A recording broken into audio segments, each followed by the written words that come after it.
ভাষা শেখার ক্ষেত্রে আসলে অ্যানিমের বিকল্প কিছু নাই। আপনি যতই ভোকাবুলারি শেখান না কেন বই দেখে, আপনি যদি নিয়মিত অ্যানিমে না দেখেন আপনার ফ্লুয়েন্সি আসবে না।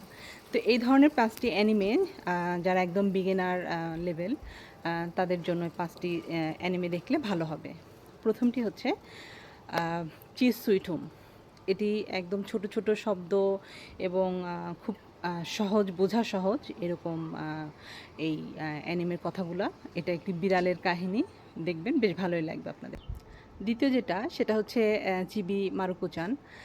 এই অ্যানিমেটাও সুন্দর, দেখে মজা পাবেন আপনারা। এটা একটা বাচ্চার স্কুল, দৈনন্দিন জীবনযাপন, পরিবার এগুলো নিয়ে আসলে কাহিনী। তৃতীয় যেটা সেটা হচ্ছে শিরোকুমা ক্যাফে।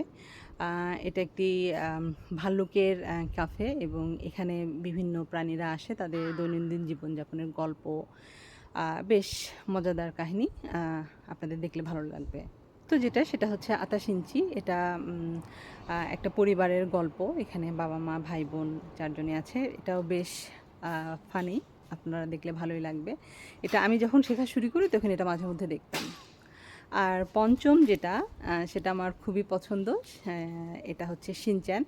আমি এটা এখনও দেখি মাঝে মধ্যে, আমার খুবই ভালো লাগে। এখানে ফানি কাহিনীগুলা, পরিবারের সদস্য শিনচ্যান এবং তার বোন, বাবা মা সবাই মিলে, তার বন্ধু, স্কুল, এইগুলাই মিলেই আর কি এই অ্যানিমেটার কাহিনী। তো আপনাদের দেখলে ভালোই লাগবে, আপনাদের এন্টারটেনও হবে, আবার ল্যাঙ্গুয়েজও শিখতে পারবেন, ফ্লুয়েন্সি বাড়বে। আশা করি আপনারা ট্রাই করে দেখবেন। সবাই ভালো থাকবেন। আল্লাহ হাফেজ।